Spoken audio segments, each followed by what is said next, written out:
How's it going, guys? Welcome to the first installment of Fellowship Fridays. This is, Why Are Jesus Freaks So Weird?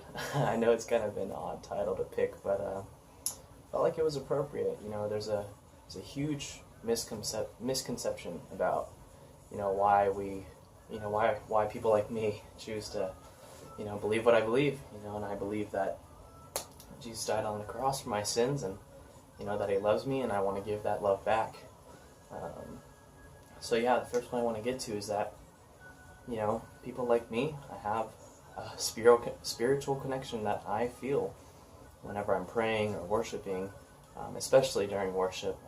When I'm doing worship, I feel like I'm at a sense of joy and peace and happiness, and, I'm gentle. I'm not short-tempered like I normally am.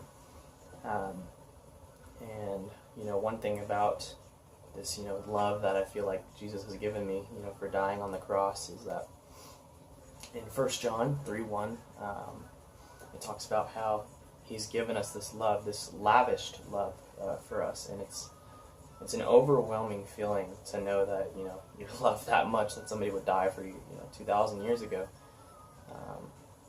And so, all I want to do is give that back, even though I know I can never reach the amount that He gave me. I want to give back as much as I can until it's my time to go.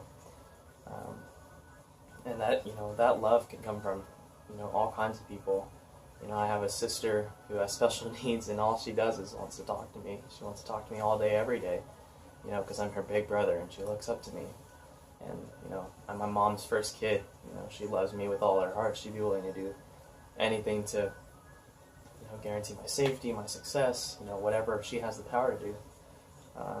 Just in general, like, feeling that kind of love in your life is so unbelievable, and, I'm blessed to have that.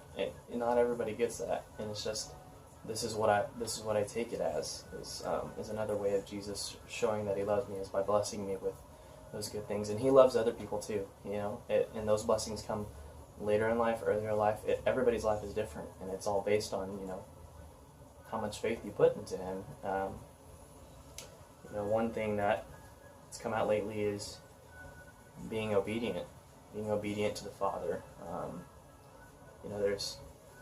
It's not even about how much sin I do or how many wrong things I do. It's not even about all the right things I do. There's no count on that. It's about, me wanting to talk to God, me wanting to be in that spiritual relationship, and wanting to, enjoy my time with Him, because He's the reason why I'm here and why I get to do what I do, why Fellowship Fridays is here. There's always that kid that you see in church who's, jumping up and down, or that adult or that pastor who's on their knees, raising their hands up in the air, just screaming at the top of their lungs the lyrics of the worship that, doesn't even sound pretty in any sort of way, but, that's why we're weird. It's because we feel that. We feel that in our hearts. And, recently, with a couple of prayers I've been praying about, I've gotten answers. I've gotten results. I've been praying the last few weeks about, getting my sweet mates to not even choose to believe in God. I don't know where they're at in their stage of life for this, but I just want them to, come try it out, because I feel like, if anything, I'm being the example by showing how much love I feel and how passionate I am about it, because I'm always pushing them, like, you gotta come with me, because you're missing out on something that I'm like, this is the greatest feeling I've ever had in my entire life, and it's just something that makes me happy. I feel like when I'm spending time with God, like, there's just some kind of peaceful, realm around me that, no matter what's going on, and I'm focused and I'm in the Word, or, if I'm just praying, I feel like I'm at peace. I feel like I'm protected from any kind of, force that's around me. I went to a conference last week, and at this conference, I got in a extremely huge argument with a really, really, really, really close friend of mine. I've known him for a very long time, and I watched my life go downhill as I participated in things that are not godly, and I confronted him about it, maybe not in the best way, but in a human way.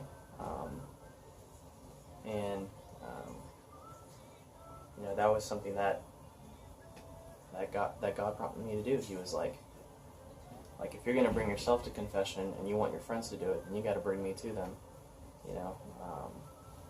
It was like, because obviously it's not my job to make sure that somebody gives their life to Christ, but it is my job that they know that I'm the messenger, that they know, that they hear the story in some form or fashion, in the right way, and then, let God do the work. And, at the time I wasn't letting him do the work, and, we're not talking right now, but that's fine. I think it's a good thing to give us a little bit of time from each other. But I am okay with the fact that I was being obedient, that I opened it up, because it says something. It's something that I care about, that I experienced, and that he has to experience these things for himself. But I want him to be a part of what I'm a part of, because I'm happy. I don't have to turn to these worldly things, this materialistic values to be happy. I'm shooting for the long run. James 5:16, it talks about confessing our sins, and last week I confessed to my mom about some things I was a part of while I was here at OU. It was because I was depressed my first semester of college, and I wasn't with Jesus, and I had just come off of the summer being a part of all these church organizations and leading camps, being a student to camps, and embracing true worship. And I came to college, and I'm alone. There's no parents here to watch over me, and I'm sitting here just letting the power of influence overconsume me. And I can't say that I'm happy with it, but I don't regret it, because I came back from winter break, and it opened my eyes a lot to see the path I was heading down. And confessing that to my mom brought extreme relief. It was literally in my prayers. What am I called to do? And he said, and God spoke to me. It was like, you need to tell your mom what you've been up to the last semester, even though you're over it. You still need to tell her. And so I did, and I just instant relief. I fell asleep coughing and woke up feeling super sick, upset stomach, and as soon as I called her and told her, it all went away, and that's a miracle for me. You could choose to take your own interpretation on that, but that's physically what was there. I physically felt like I was going to vomit because I was so sick. And as I called her and confessed what I had done, it was like this overwhelming love that she gave me, because she's my mom. It's amazing. It's amazing what you can do with just being obedient to what God's telling you.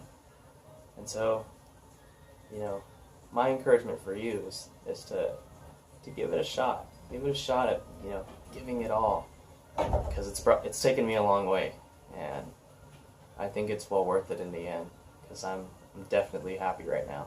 I'm the happiest I've ever been in my entire life. Thanks for watching. So that was the first installment of Fellowship Friday. I hope you guys really enjoyed it. This is something that I'm really passionate about, getting this across to people who may not have access to, a Bible or a church or some kind of fellowship with their peers. So I hope you guys enjoyed it. There will be another video coming out in 2 weeks. I won't release any previews or anything like that, but yeah, if you have any questions, leave them in the comments. There's an email down below where you can directly contact me, and it's, I will directly respond. I can't promise that it'll be immediate, because who knows how, where this goes. I don't know where it goes. But yeah, I really appreciate you watching, and I hope you come back. Thanks.